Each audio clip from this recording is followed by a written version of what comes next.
Good morning. कैसे हैं आप सभी लोग। कक्षा 12 सीबीएसई बोर्ड में हिंदी काव्य जो आपका आरोह का दूसरा खंड है उसमें हम लोग नौवां पाठ पढ़ रहे थे।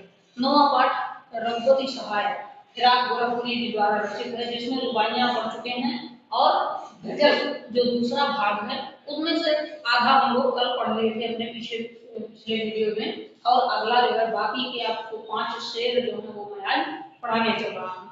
ठीक है, कल हम लोगों ने यहाँ तक पढ़ लिया था कि कवि जो है वो अपनी प्रेमिका को याद करते हुए कहता है कि तुम्हारे प्रेम का सौदा करने के लिए मैं हर कीमत चुकाने को तैयार हूँ।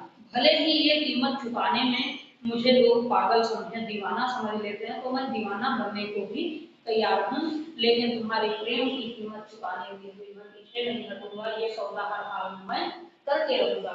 आगे देखिए, वो कहते हैं अपनी उसी प्रेमिका को संबोधित करते हुए। इस कविता का सारांश भी यही है कि कवि जो है वो अपनी प्रेमिका को भी संबोधित कर करके हर शायरियां कहता है, और अंत तक जाते हुए ये स्पष्ट कर देता है कि ये केवल इसीलिए मेरे मन से निकल रही है ये शायरियां क्योंकि मुझे मेरी प्रेमिका के कारण या मेरे प्रिय के कारण केवल दुख मिले। ठीक है, कविता जो होती है, गजल जो होती है, या शेर व शायरी जो भी कह लीजिए, वो सदैव मन की पीड़ाओं से ही निकलती है। जब व्यक्ति का आनंद चरम सीमा पर पहुंच जाता है, वहां भी मन में पीड़ा का ही भाव सा जगता है और आंसू बह जाते हैं, खुशी के आंसू जिसको कहते हैं। पंत जी की एक कविता है जिसमें उन्होंने कहा है कि वियोगी होगा पहला कवि, आह से निकला होगा गान। पहला कवि जिसने पहली बार कविता लिखी वो भी शायद वियोग पीड़ित ही होगा, उसकी भी दुख से ही कविता उत्पन्न हुई होगी, ऐसा कुछ यहाँ कवि भी कहता है। देखिए अगला जो शेर है, कहते हैं तेरे गम का पासे अदब है, कुछ दुनिया का ख्याल भी है। शेर को ध्यान से सुने, कहते हैं तेरे गम का पासे अदब है, कुछ दुनिया का ख्याल भी है, सबसे छिपा के दर्द के मारे चुप के रोले। देखिए कहता है कि अपने प्रिय को संबोधित करते हुए कि हे प्रिय, तेरे गम का, तुम्हारे दिए हुए दुख, गम जो है उर्दू का शब्द है दुख, तुम्हारी दी हुई जो पीड़ा है उसका पासे अदब, पासे अदब का मतलब होता है सम्मान।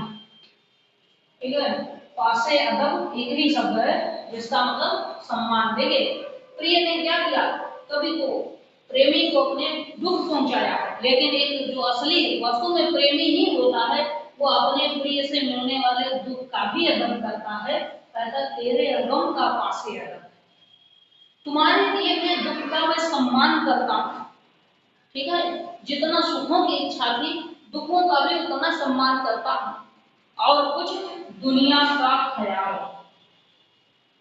ख्याल शब्द जो है अगर शुद्ध करें तो खा आधा हो जाता है, ख्याल है, ख्याल का मतलब ध्यान।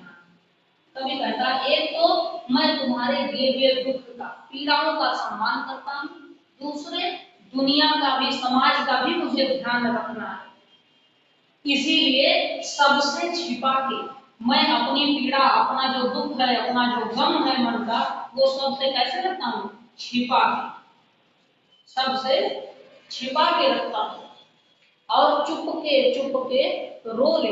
कहता है जब यही पीड़ा हद से ज्यादा बढ़ जाती है, नहीं सहन होता ये कष्ट, तो चुप के सबसे छिप करके रो ले, मैं रो लेता हूँ, लेकिन किसी से कहता नहीं, क्योंकि ये संसार, समाज, जैसे दुनिया का ख्याल रहा, अगर ये दुनिया जानेगी मैं अपने मन की व्यथा कहूंगा तो हमारे प्रेम की जो है बदनामी होगी, हमारे प्रेम को लोग जो है वो बदनाम करेंगे, उसके बारे में भली भली बातें कहेंगे, इसलिए मैं किसी से कहता नहीं। तुमने जो मुझे दुख दिया मैं उसका भी सम्मान करता हूँ, मुझे दुनिया का भी ख्याल है, समाज का भी ध्यान रखना है, किसी से मैं कहता नहीं, लेकिन सबसे छिपा के रखने के बाद भी जब दुख बढ़ जाता है तो चुप के रो लेते हैं, मैं सबसे छिप करके रो लेता हूँ, अपनी पीड़ा अपने तक ही रखता हूँ, किसी से कहता नहीं। ठीक है, अगली शायरी देखें, कहता फितरत का कायम है तवाजुन। उर्दू के शब्द बड़े अच्छे अच्छे प्रयोग हैं। कहता फितरत का कायम है तवाजुन, आलमे हुस्न इश्क में भी उसको उतना ही पाते हैं खुद को जितना खो लेंगे। देखिए फितरत, फितरत क्या है? स्वभाव, हमारा आचरण, हमारे व्यवहार, हमारा स्वभाव भी हमारी फितरत है, ठीक है। और क्या है? कायम है, कायम का मतलब बना हुआ है, बना हुआ। फितरत जो है बना क्या? तवाज़ुन, तवाज़ुन का मतलब है संतुलन, ठीक है। ये सभी उर्दू के ही शब्द हैं जो शेर व शायरी में उपयोग किए जाते हैं। कवि कहता है कि स्वभाव का संतुलन बना, फितरत का कायम है तवाजुन। अब कौन सा स्वभाव है, क्या संतुलन बना है? कहता आलम हुस्न इश्क में, प्रेम नहीं है कभी। आलम, आलम का मतलब संसार में, आलम के शब्द है, ठीक है, संसार में। अब संसार में स्वभाव का संतुलन बना हुआ है। अब संसार भी कभी कैसा बता रहा है? हुस्न इश्क, सुंदरता और प्रेम का, ठीक है। कहता है ये हा अक्षर है और हुस्न इश्क दो शब्द हैं, ठीक है। यहाँ हुस्न का मतलब होता है सुंदरता, सौंदर्य जिसे आप कहते हैं, ठीक है। इश्क का मतलब प्रेम। कवि कहता है कि सुंदरता और प्रेम के संसार में, सुंदरता और प्रेम के संसार में स्वाभाविक संतुलन बना हुआ है। असंतुलन कैसा है? उसको उतना ही पाते हैं खुद को जितना खो ले हैं। हम उतना ही प्रेम पा सकते हैं जितना हम स्वयं दूसरे को देते हैं। उसको यानी प्रेम को, इसी सुंदरता को, इसी प्रेम को उतना ही पाते हैं, हमें उतना ही मिलेगा खुद को जितना खोले हैं हम, जितना स्वयं किसी और को देते हैं, ठीक है। जैसे ये छोटी कक्षाओं से ही हमेशा कहा जाता है, आपको घर वाले भी बताते हैं कि अगर बेटा आप किसी से भी सम्मान प्राप्त करना, इज्जत प्राप्त करनी है तो सामने वाले की इज्जत करो। तो प्रेम का जो संसार है उसमें भी ये संतुलन बिल्कुल तराजू के दोनों पलड़े स्थिर हैं। जितना हम प्रेम देंगे उतने प्रेम मिलेगा, जितना कम करेंगे उतना ही कम होगा, ठीक है। तो कहता है कवि कि फितरत का कायम है तवाज़ुन, आलम हुस्न और इश्क में उसको उतना ही पाते हैं खुद को जितना खोले हैं।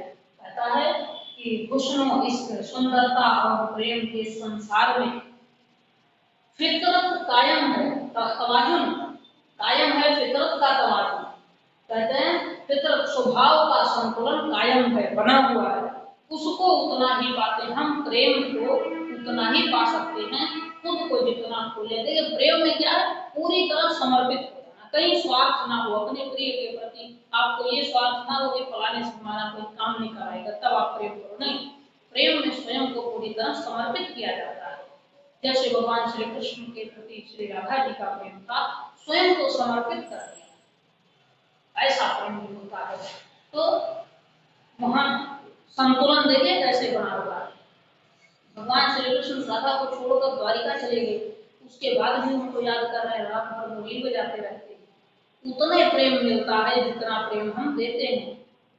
तो कहते हैं कि फितरत का कायम है तवाज़ुन, आलम हुस्न और इश्क में प्रेम और सौंदर्य के संसार में स्वाभाविक संतुलन बना हुआ है, उसको उतना ही पाते हैं खुद को जितना खोले हैं हम। जितना स्वयं को न्यौछावर करते हैं, समर्पित करते हैं प्रेम में, हमें उतना ही ज्यादा प्रेम प्राप्त होता है, ठीक है। अब अगली साइड कवि जो है, सुनिए कवि जो है ये दुख के मारे रो रहे हैं, ये शायरियां क्यों निकल रही हैं?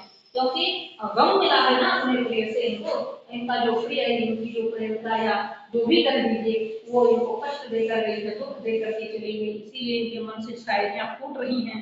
तो ये जो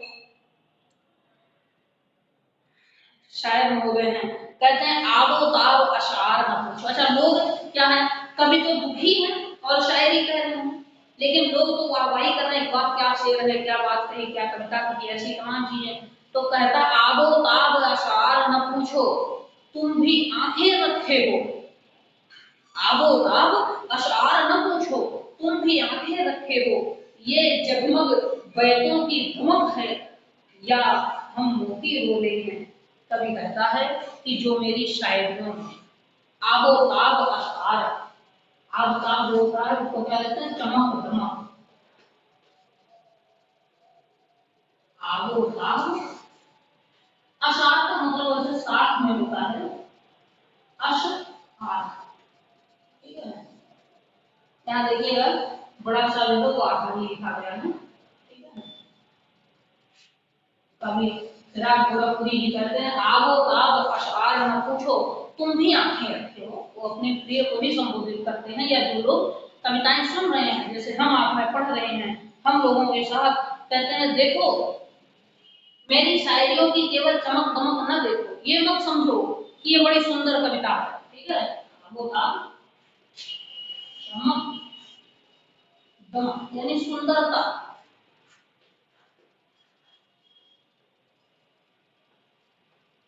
सुंदरता, अशआर का मतलब के साथ, ठीक है।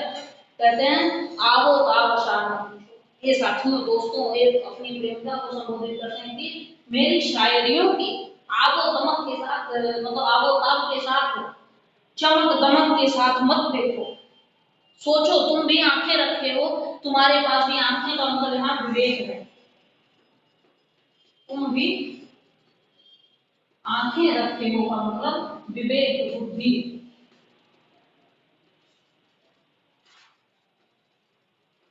ठीक है। कवि कहता है कि मेरी शायरियों की केवल चमक दमक मत देखो, तुम्हारे पास भी आंखें हैं अर्थात सोच सकते हो, समझने की क्षमता है, सोचो ये जगमग बैतों की दमक, ये जो चमक दमक है, जगमग जो सुंदरता, ठीक है, ये जगमग, ये जो सुंदरता है, ठीक है, ये बैतों की दमक, बैतों मतलब शायरियां, बैतों मतलब शेर, जिसको हम शायरी बोलते हैं, ठीक है। ऐसा ये जो आबोताब है, जो मेरी शायरियों में सुंदरता झलक रही है, शब्दों की सुंदरता है, इसे मत देखो, तुम्हारे पास भी आंखें हैं, तुम्हारे पास भी विवेक है, बुद्धि है, सोच समझने की क्षमता है, सोचो कि क्या ये केवल जगमग बैतों की दमक है, क्या ये शायरियों की ही सुंदरता है, या हम मोती रोले हैं, या हमने जो मोती जो आंसू बहाए हैं, मोती रो ले हैं, या हमने जो रोए हैं, जो हमारे आंसू बहे हैं, उनका प्रभाव है, ठीक है। कविता तो आंसुओं से उत्पन्न हुई है ना, वियोग से पीड़ित कवि है, तो कहता है कि आबो ताब अशआर न पूछो, तुम भी आंखें रखे हो, ये जगमग बैतों की दमक है, या हम मोती रोले हैं। कहता सोचो तुम्हारे पास बुद्धि है, विवेक है, कि क्या सचमुच ये केवल शायरियों की ही सुंदरता है, या ये मेरे आंसुओं के परिणाम में आया है, मेरे दुख का परिणाम।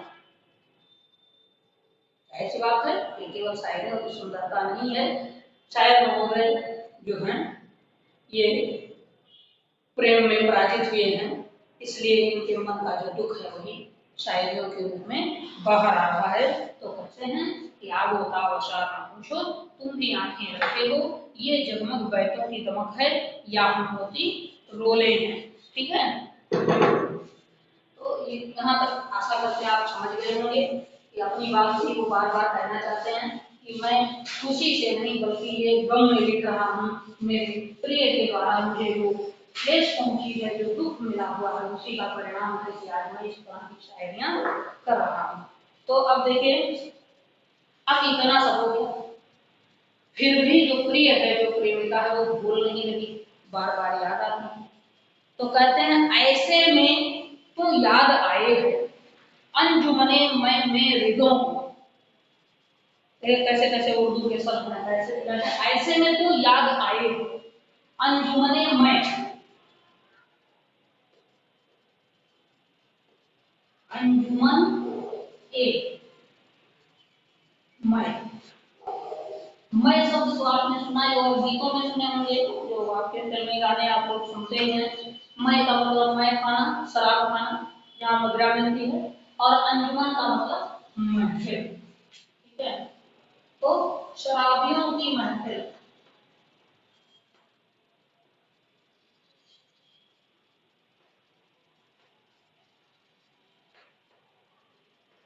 शराबियों की महफिल। अब इसमें क्या होगा, ऋतु,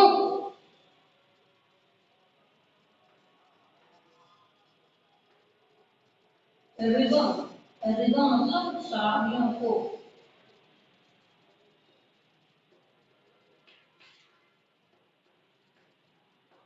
शराबियों को कहते हैं ऐसे में तू याद आए है अंजुमने में ऋतु, जैसे शराब, शराबियों की महफिल में शराबियों को, जो पीने वाले हैं उनको शराब की याद आती है, ऐसे ही तो इस दुख में भी मुझे याद आ रही है।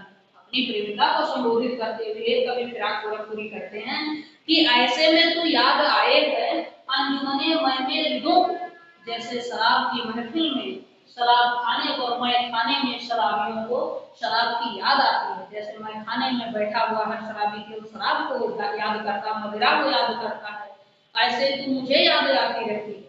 या फिर जैसे रात गए गर्दून पे फरिश्ते, रात गए मतलब रात होने पर, गर्दून, गर्दून का मतलब आकाश में,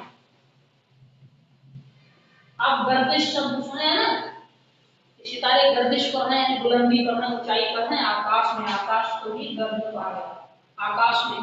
फरिश्ते, फरिश्ते क्या होते हैं, फरिश्ता किसको कहते हैं, जो देवदूत, देवदूत, देवताओं के दूत, ईश्वर के जो संदेश वाहक हैं, ईश्वर के जो कर्मचारी हैं उनको देवदूत कहा जाता है। तो जैसे रात होने पर आकाश में देवदूत लोग क्या करते हैं, एक शब्द आया है बाबे गुनह, को जग खोले हैं। बाबे गुनह क्या है, बाबे गुनह, तो ये गुनाह शब्द गुनाह से लिया गया है, गुनाह का मतलब पाप। रात होने पर देवदूत क्या करते हैं, आकाश में बैठकर जग, संसार के पाप का अध्याय,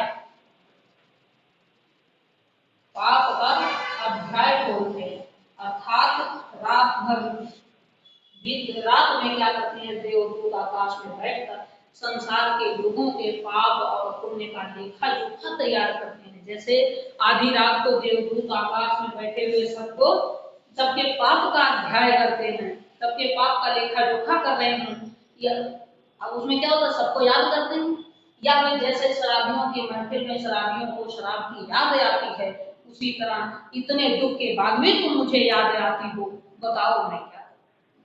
ठीक है, कहते हैं ऐसे में तू याद आए है अंजुमने, इस अंजुमने मैं हृदयों को, जैसे अंजुमन ए मैं शराबियों की महफिल में हृदयों, शराब पीने वालों को शराब की याद आती है, ऐसे तू याद आती है। या जैसे रात गए गर्दों पर फरिश्ते, रात होने पर गर्दों आकाश में फरिश्ते देवदूत जो हैं बाबे गुनाह जग खोले हैं, संसार के पाप का लेखा जोखा कर रहे होते हैं, ऐसे ही रात होने पर तुम्हारी याद आती है, बताओ मैं क्या कर सकता हूँ। अब जब फिराक, अब देखिए अंतिम शायरी में फिराक गोरखपुरी अपनी प्रशंसा, अपनी शायरी की प्रशंसा करते हैं, कहते हैं लोग जो हैं मेरी शायरियां सुन करके कह रहे हैं कि इतनी अच्छी शायरियां, इतनी अच्छी आवाज कहाँ से है। देखिए हो सकता है आपको थोड़ी सी कठिनाई हो रही है समझने में, क्योंकि हम लोग प्राय ऐसी चीजों से अभी तक दूर रहे, जितना भी हम लोग हाई स्कूल तक पढ़ते आए हैं 11th क्लास तक, अभी तक केवल कविताएं साधारण कविताएं। ये जो शेर व शायरी है ये थोड़ा सा प्रेम में, जैसे श्रृंगार में कविताएं लिखते हैं तमाम लोग, ठीक है, संयोग की वियोग की, सूरदास तुलसीदास लिखते हैं, उनसे थोड़ा हटकर आज के जमाने की ये शायरियां, ठीक है, फिराक गोरखपुरी द्वारा रचित जो आज के जमाने की शायरी है, इससे लिया गया है। आप जैसे अभी जो कुछ दिनों पहले एक मशहूर शायर थे जिनकी मृत्यु हुई है अभी इसी 2021 में ही, मुझे नाम उनका जरा भूल रहा है, आप लोग काफी सुनते हैं, लोगों को मैंने व्हाट्सएप स्टेटस में भी देखा हुआ है, तो उनकी शायरियां हैं। या पाकिस्तान के एक पुराने शेर व शायरीकार थे, ठीक है, मीर तकी मीर। आप कभी गूगल पर सर्च करोगे तो मीर तकी मीर का नाम आपको मिलेगा, उनकी शायरियां हैं। और भी उर्दू के जितने भी गजलकार हैं वो लोग शायरियां बोलते हैं, तो फिराक गोरखपुरी भी इस तरह से बोलते हैं। आप देखो नाम इनका रघुपति सहाय है, लेकिन उर्दू का नाम भी इन्होंने रखा फिराक, और गोरखपुर के थे तो अपना गोरखपुरी शब्द जोड़कर इन्होंने शायरियां लिखी, गजल लिखी है।